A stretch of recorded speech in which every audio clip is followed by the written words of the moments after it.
નમસ્કાર વિદ્યાર્થી મિત્રો, આજે એકમ અને માપનની અંદર આપણે આગળ જોઈશું પારિમાણિક વિશ્લેષણની બીજી ઉપયોગિતા. જે મેં પહેલી તમને કીધી હતી કે એક એકમ પદ્ધતિને બીજી એકમ પદ્ધતિમાં રૂપાંતરણ કરવા માટે તમે પારિમાણિક વિશ્લેષણ વાપરી શકો છો. તો અહીંયા કહી શકાય કે બીજી ઉપયોગિતાની અંદર કોઈ પણ સમીકરણની સત્યાર્થતા ચકાસવા માટે તો કહી શકાય કે ભૌતિક રાશિની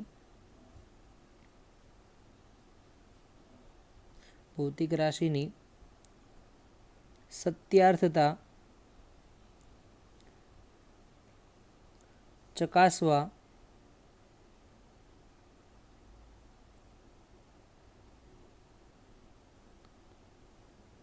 પારિમાણિક વિશ્લેષણ ઉપયોગી છે. પારિમાણિક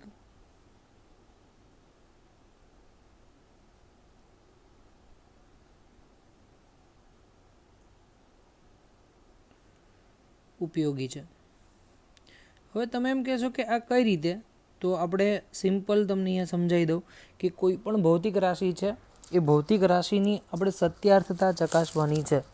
હવે સત્યાર્થતા ચકાસવી મતલબ કહી શકાય કે તમને બે ઇક્વેશન આપેલા હશે, ડાબી બાજુ અને જમણી બાજુ. તો બંને ઇક્વેશનના પારિમાણિક સૂત્ર સરખા છે કે નહીં એ ચેક કરી શકીએ છીએ. તો એનો એક્ઝામ્પલ આપું. ધારો કે હું તમને એમ કહું છું કે એફ બરાબર એમ એ છે. ધારો કે એફ બરાબર આપણે લખી દઈએ એમ એ. હવે તમને ખબર છે કે ડાબી બાજુ જે છે એફ બળનું પારિમાણિક સૂત્ર છે. ડાબી બાજુ એફ બરાબર બળ થાય અને બળનું પારિમાણિક સૂત્ર શોધવા માટે પહેલાં તો એકમ લખી નાખો ન્યૂટન, બળનો એકમ લખી નાખો ન્યૂટન. અને પારિમાણિક સૂત્ર મેં તમને આગળના ઘણા બધા લેક્ચરની અંદર રિપીટ કરેલ છે. તો પારિમાણિક સૂત્ર લખી નાખીએ કે M1 L1 અને T-2 વડે દર્શાવી શકાય. પારિમાણિક સૂત્ર જે છે M1 L1 અને T-2 વડે દર્શાવી શકીએ છે. તો આજે મળ્યું એને સમીકરણ ધારો કે એક લખી દઈએ. આ સમીકરણ એક લખી દઈએ. હવે નેક્સ્ટમાં આપણે વાત કરીએ સમીકરણ 2.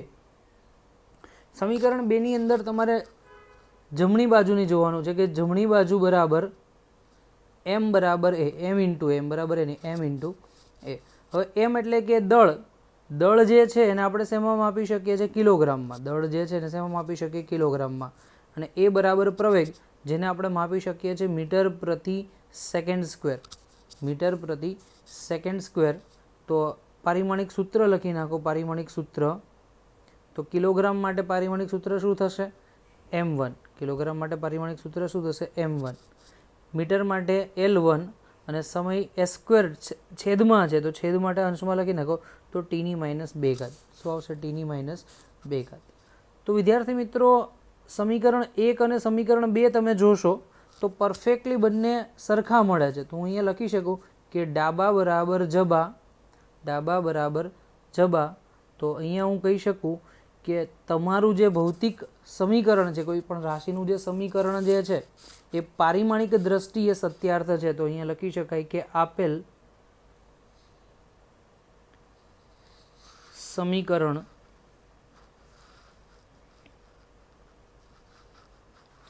પારિમાણિક દ્રષ્ટિએ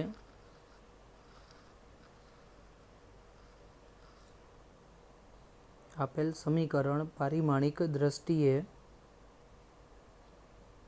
સત્યાર્થ છે. કેવું છે? સત્યાર્થ. સત્યાર્થનો મતલબ શું છે? સાચું છે. બંનેના પરિમાણ સરખા હોવાથી પારિમાણિક દ્રષ્ટિએ સત્યાર્થ છે.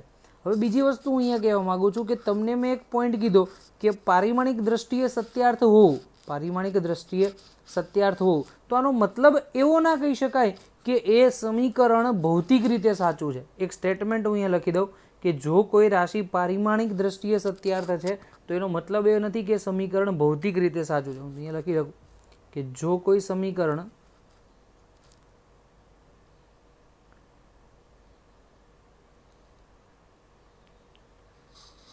પારિમાણિક દ્રષ્ટિએ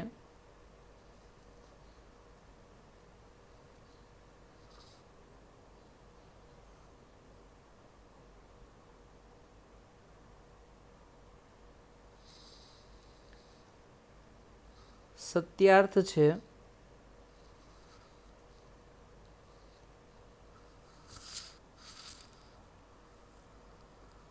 તો એ ભૌતિક રીતે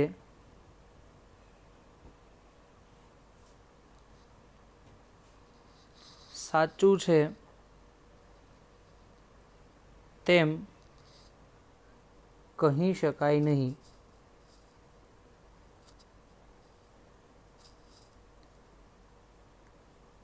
હવે હું તમને સમજાવી દઉં આવું કેમ. ધારો કે તમને એક એક્ઝામ્પલ આપું. તમને યાદ છે કે W બરાબર કાર્યનું સૂત્ર છે F ઇન્ટુ ડી. એટલે આનું જે સમીકરણ આવશે ન્યૂટન ઇન્ટુ મીટર, આનું જે સમીકરણ મળશે ન્યૂટન ઇન્ટુ મીટર, એટલે કે એકમ આવશે જૂલ. પણ એ જ સંજોગોમાં હું આને R ક્રોસ F વડે ના દર્શાવી શકું. W is equal to R cross F વડે દર્શાવી શકતો નથી. બંનેના એકમ સરખા જ આવશે. W ઇઝ ઇક્વલ ટુ તમે અહીંયા લખશો તો is not equal to R cross F, અને R ક્રોસ F વડે દર્શાવી શકતો હું નથી. એકમ તો ન્યૂટન ઇન્ટુ મીટર, એટલે કે પરિમાણ સરખા આવે, બંનેના પારિમાણિક સૂત્ર સરખા મળે જ, પણ બંને રાશિ સરખી કહી શકાય નહીં. તો હું અહીંયા લખી શકું છું કે F into D is not equal to R cross F, કારણ કે ઉપરની રાશિ કાર્ય માટે છે, જ્યારે નીચેની રાશિ ટોર્ક માટે છે.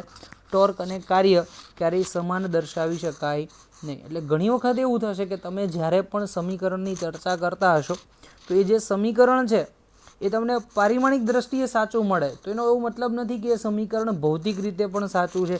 ભૌતિક રીતે સાચું હોઈ શકે અથવા તો ના પણ હોઈ શકે, પણ આપણા માઇન્ડમાં એટલું જ છે કે એના પરિમાણ બંનેના સરખા છે. ઓકે, હજુ હું એક એક્ઝામ્પલ લઉં. ધારો કે તમને એમ કીધું છે કે આપેલું સમીકરણ પારિમાણિક દ્રષ્ટિએ સાચું છે કે નહીં એ ચેક કરવાનું છે. તો ધારો કે કોઈ સમીકરણ આ રીતે આપેલું છે F બરાબર mv² છેદમાં r². સમીકરણ આપ્યું છે F બરાબર mv² છેદમાં r², અને ચકાસો કે પારિમાણિક દ્રષ્ટિએ સાચું છે કે નહીં. અહીંયા લખી દઉં, ચકાસો આપેલ સમીકરણ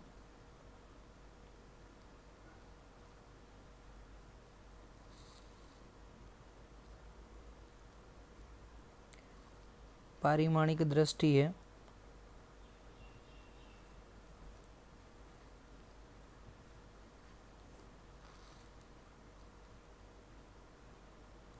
સાચું છે કે નહીં.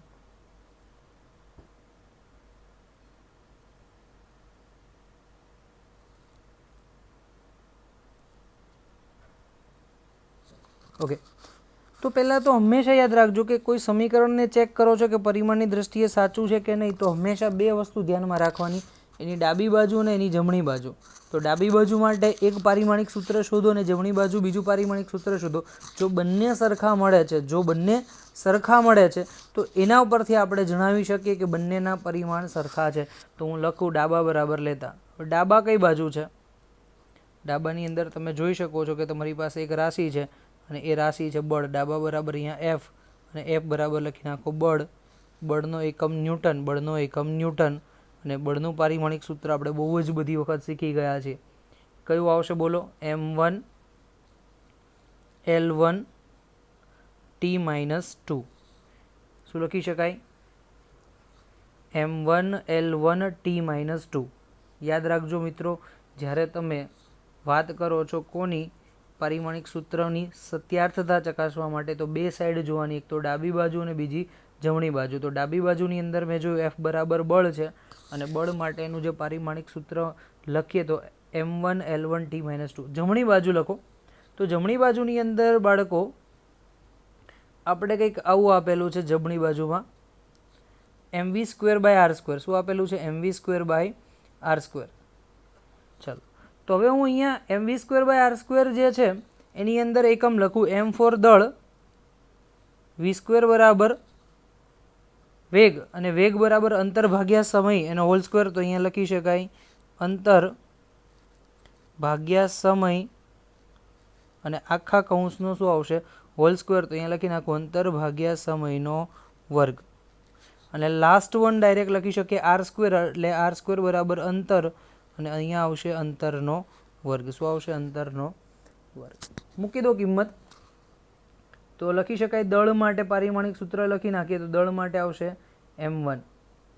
અંતર માટે લખી નાખો તો અંતર એટલે કે લંબાઈ એલ અને છેદમાં સમય એટલે ટી, તો અહીંયા આવશે એલનો સ્ક્વેર અને છેદમાં સમય છે એટલે એની માઇનસ 2 ઘાત, કારણ કે ઉપર જો વર્ગ છે તો વર્ગ હોય તો અંતરને બી ઇમ્પ્લિમેન્ટ થાય અને સમયને બી ઇમ્પ્લિમેન્ટ થાય. તો એલનો સ્ક્વેર અને ટીની માઇનસ 2 ઘાત, અને લાસ્ટમાં તમે જો અંતરનો વર્ગ એટલે કે એલની 2 ઘાત. તો ઉપર 2 ઘાત છે, નીચે 2 ઘાત છે, તો ઉપર નીચે 2 ઘાત કેન્સલ, તો જવાબ માત્ર મળશે m1 અને ટીની માઇનસ 2 ઘાત, કારણ કે એલ કેન્સલ, m1 અને ટીની માઇનસ 2 ઘાત. તો ઉપર સમીકરણ 1 જુઓ, નીચે સમીકરણ 2 જુઓ, બંને સરખા મળે છે કે નથી? તો તમે કહી શકો કે ના, બંને અલગ અલગ મળે. તો પરિમાણની દ્રષ્ટિએ ખોટું છે. તમારે જોવું હોય તો તમે જોઈ શકો છો. ઉપરનું સમીકરણ અહીંયા આપેલું છે m1 l1 t માઇનસ 2, નીચેનું સમીકરણ છે m1 અને t માઇનસ 2, 1 બરાબર 2 નથી, તો પરિમાણની દ્રષ્ટિએ સત્યાર્થ નથી. તો અહીંયા લખી શકાય કે આપેલ સમીકરણ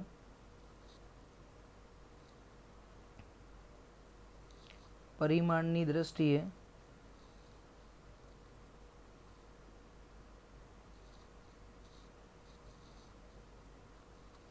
સત્યાર્થ નથી. બંનેના પારિમાણિક સૂત્ર ખોટા મળે છે, સરખા મળતા નથી, વિભિન્ન મળતા હોવાથી પરિમાણની દ્રષ્ટિએ સત્યાર્થ નથી. આગળ વાત કરીએ. ચલો આગળની અંદર અહીંયા આપણે જોઈ લઈએ કે હજુ એક થર્ડ એક્ઝામ્પલ લખું છું. અહીંયા થર્ડ એક્ઝામ્પલની અંદર સિમ્પલ, ધારો કે કોઈ રાશિ છે, એના માટેનું તમારે સમીકરણ શોધવાનું. ધારો કે હું તમને કહું કે T is equal two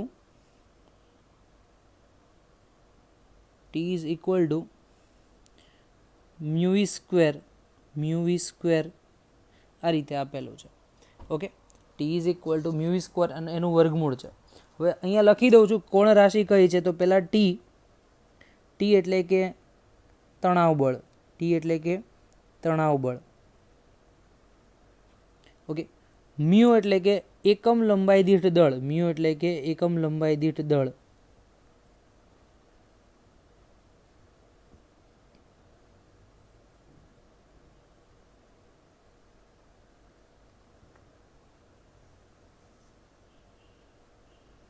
okay, અને વી એટલે કે વેગ. હવે આ વસ્તુને સમજીએ. ટી તણાવ બળ છે, તો તણાવ બળ એટલે કે બળનું જ પારિમાણિક સૂત્ર લખવાનું છે. મ્યુ એટલે કે એકમ લંબાઈ દીઠ દળ, એટલે કે છેદમાં લંબાઈ અને અંશમાં દળ. તો મ્યુનું સૂત્ર અહીંયા લખી શકું છું. બધાના આપણે પારિમાણિક સૂત્ર લખી દઈએ. મ્યુ બરાબર એમના છેદમાં એલ, એટલે કે દળના છેદમાં લંબાઈ. દળ માટે આવશે m1 અને લંબાઈ જે છે તો લંબાઈ છેદમાં હોવાથી એલની માઇનસ 1 ઘાત. શું આવશે? એલની માઇનસ 1 ઘાત. તો મ્યુનું પારિમાણિક સૂત્ર લખી શકાય m1 l માઇનસ 1. વેગ v છે, તો વેગ v બરાબર મીટર પ્રતિ સેકન્ડ અંતર ભાગ્યા સમય. તો અંતર ભાગ્યા સમય માટે આપણે લખી શકીએ છીએ, અહીંયા લખી દો પહેલાં અંતર છેદમાં સમય. તો અંતર ભાગ્યા સમય ઇઝ ઇક્વલ ટુ શું લખી શકાય બાળકો? L1 અને ટીની માઇનસ 1 ઘાત. તણાવ બળનું પારિમાણિક સૂત્ર તમને ખબર જ છે, તો એ અહીંયા લખી દઉં છું. તણાવ બળનું પારિમાણિક સૂત્ર ડાબા તો ડાબા બરાબર ટી, અને ટી માટેનું પારિમાણિક સૂત્ર તમે લખી શકો m1 l1 અને ટી માઇનસ 2. m1 l1 અને ટી માઇનસ 2 અને સમીકરણ 1 આપી દો. સમીકરણ 1. હવે જવા માટે અહીંયા લખીએ જમણી બાજુ માટે. તો જમણી બાજુ બરાબર વર્ગમૂળની અંદર મ્યુ ઇન્ટુ વી સ્ક્વેર. તો મિત્રો તમારી પાસે મ્યુ અને વી સ્ક્વેર બંનેના પારિમાણિક સૂત્ર છે, તો આપણે અહીંયા લખી દઈએ ઇઝ ઇક્વલ ટુ વર્ગમૂળની અંદર બોલો કઈ વસ્તુ આપણે દર્શાવશું? તો એ દર્શાવવા માટે પહેલાં તો મ્યુનું લખો m1 l માઇનસ 1. વી સ્ક્વેર, તો વી સ્ક્વેર માટે આપણે શેનાથી દર્શાવશું? તો આખો વર્ગ કરવાનો, તો l1 ટીની માઇનસ 1 ઘાત અને એનો whole square. m1 l1 ટીની minus 1 ઘાત અને એનો હોલ સ્ક્વેર. ચલો વર્ગ આખું સંપૂર્ણ અંદર ઇમ્પ્લિમેન્ટ કરી દો. તો આપણે લખી શકીએ એમની 1 ઘાત એલની માઇનસ 1 ઘાત, એલનો 1 ઘાત અને વર્ગ એટલે કે એલની 2 ઘાત, અને લાસ્ટમાં ટીની માઇનસ 1 ઘાત અને એની 2 ઘાત, તો ટીની માઇનસ 2 ઘાત. સમગ્ર સમીકરણને લખી દો તો લખી શકાય વર્ગમૂળની અંદર એમની 1 ઘાત એલની -1 અને +2 એટલે એલની 1 ઘાત અને ટીની -2 ઘાત તો હજુ વર્ગમૂળ બાકી છે. હજુ વર્ગમૂળ એપ્લાય કરશો એટલે ઘાત અડધી થઈ જશે. જે પણ ઘાત હોય એ અડધી થાય, કારણ કે ક્યારે પણ વર્ગમૂળ એટલે 1/2 ઘાત કહેવાય. 1/2 ઘાત આપેલી ઘાત સાથે ગુણાકારમાં, તો એમની 1/2 ઘાત એલની 1/2 ઘાત અને ટીની -2/2 એટલે કે -1 ઘાત. તો આ તમારો જવાબ, જેને સમીકરણ 2 દર્શાવી દો. ઉપરનું સમીકરણ 1, નીચેનું સમીકરણ 2 કદાપી સરખા મળતા નથી. તો અહીંયા હું એવું કહી શકું કે બંને સમીકરણ વિભિન્ન હોવાથી, એટલે કે 1 બરાબર 2 નથી, તો આપેલું સમીકરણ પારિમાણિક દ્રષ્ટિએ સત્યાર્થ નથી. તો અહીંયા લખી દો 1 બરાબર 2 નથી, જેથી આપેલ સમીકરણ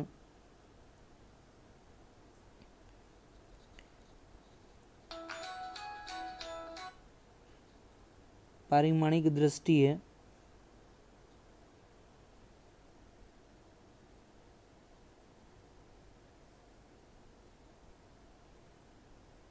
સત્યાર્થ નથી. ક્લિયર? તો આ રીતે કોઈ પણ સમીકરણની ડાબી અને જમણી બાજુ સાથે સરખાવીને તમે શોધી શકો છો કે આપેલું સમીકરણ પરિમાણની દ્રષ્ટિએ સત્યાર્થ છે કે નહીં.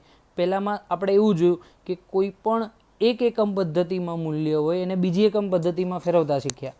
બીજામાં આપણે શું શીખ્યા? તો કોઈ પણ પારિમાણિક સૂત્ર જે છે એ પારિમાણિક દ્રષ્ટિએ બે બાજુ, ડાબી અને જમણી બાજુ બંને સાચા છે કે ખોટા એ ચેક કરતા શીખી શકીએ. પણ અહીંયા મેં એવું કીધું કે જે સમીકરણ ધારો કે પારિમાણિક દ્રષ્ટિએ સત્યાર્થ છે, તો એનો મતલબ એવો ના થાય કે ભૌતિક રાશિનું સમીકરણ સાચું છે. પારિમાણિક દ્રષ્ટિએ સત્યાર્થ હોવું એનો મતલબ ક્યારે પણ એવું ના કહી શકાય કે એ ભૌતિક દ્રષ્ટિએ સાચું છે. ક્લિયર? હજુ એક એક્ઝામ્પલ આપણે લઈએ. તમને એવું કીધું છે કે t ઇઝ ઇક્વલ ટુ 2π વર્ગમૂળમાં એલના છેદમાં જી, 2π વર્ગમૂળમાં એલના છેદમાં જી સમીકરણ પારિમાણિક દ્રષ્ટિએ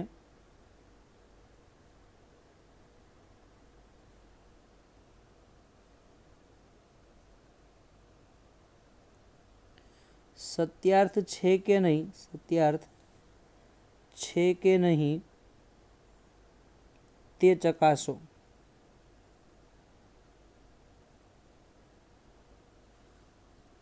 હવે અહીંયા હું તમને લખી દઉં, ટી જે આપેલું છે આવર્તકાળ છે. ટી જે આપેલો છે એ આવર્તકાળ, અને આવર્તકાળ એટલે કે સમય કહેવાય. ટી જે આપેલો છે એને કહેવાય આવર્તકાળ, અને આવર્તકાળ એટલે કે સમય. પછી રૂટ એલ જે આપેલો છે, અહીંયા એલ અને જી છે, તો એલ જે છે લંબાઈ છે અને જી ગુરુત્વ પ્રવેગ છે. જી જે છે એને આપણે શેનાથી દર્શાવશું? ગુરુત્વ પ્રવેગથી. તો આ ત્રણ વચ્ચેના સમીકરણ સાચું છે કે ખોટું એ દર્શાવવાનું છે. અને 2π અચળાંક છે. અહીંયા આપેલો જે 2π જે છે એ અચળાંક છે, અને એને પારિમાણિક સૂત્ર ના હોય તો એ પરિમાણ રહિત છે. અહીંયા લખી શકાય 2π પરિમાણ રહિત છે. ડન? તો ચલો, હવે આપણી પાસે ડાબી બાજુ ટી આવર્તકાળ, સમય માટેનો આવર્તકાળનું પારિમાણિક સૂત્ર તમને ખબર જ છે. સમય માટે પારિમાણિક સૂત્ર શું લખી શકાય? ટી બરાબર, ડાબી બાજુ માટે લખી શકાય ટી બરાબર સમય ટી જ. તો અહીંયા લખી નાખો ટી બરાબર ટીની 1 ઘાત, સમીકરણ 1. જમણી બાજુ લખીએ તો જમણી બાજુમાં 2π નું પારિમાણિક સૂત્ર છે જ નહીં, તો આપણે માત્ર લેવાનું કોનું?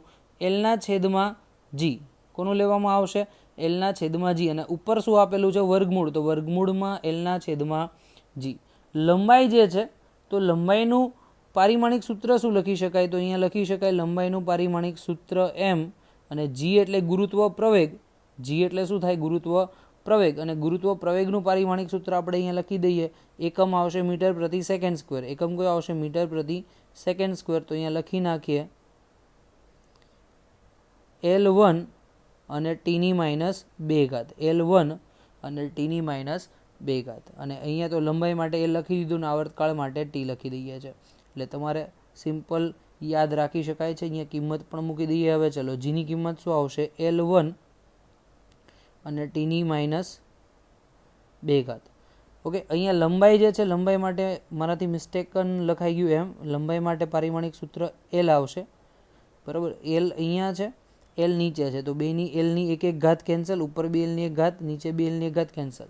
ટીની -2 છે જે અંશમાં જશે, એટલે કે ટીની 2 ઘાત થશે. ટીની -2 હતી, અંશમાં જાય એટલે ટીની 2 ઘાત અને એનું વર્ગમૂળ છે એટલે ટી થશે. તો અહીંયા ટીની 1 ઘાત, સમીકરણ 1માં બી ટીની 1 ઘાત છે, સમીકરણ 1 અને 2 બંને સરખા મળે છે. સમીકરણ 1 અને 2 બંને સરખા મળે છે, તો હું અહીંયા કહી શકું કે 1 બરાબર 2 પરથી આપેલું સમીકરણ પારિમાણિક દ્રષ્ટિએ સત્યાર્થ છે. આપેલું સમીકરણ કેવું લખવાનું? પારિમાણિક દ્રષ્ટિએ સત્યાર્થ છે. તો લખી દઈએ કે આપેલ સમીકરણ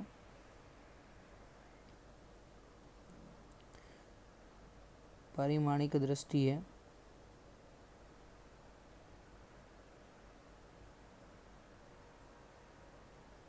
સત્યાર્થ છે. તો વિદ્યાર્થી મિત્રો, આ બીજો ઉપયોગ આપણે જોઈ લીધો. હવે નેક્સ્ટ લેક્ચરની અંદર ત્રીજો ઉપયોગ જોઈ લઈશું, એટલે કે તમારા જે પરિમાણનો કોન્સેપ્ટ છે એ ટોટલી ખતમ થઈ જશે અને એના જે દાખલા છે એ વ્યવસ્થિત દાખલા આપણે ગણી શકીએ છીએ અને કોઈ પણ દાખલાનું સોલ્યુશન ઇઝી મેથડમાં આપણે કરી શકીએ છીએ. Wish you all the best. Have a nice day.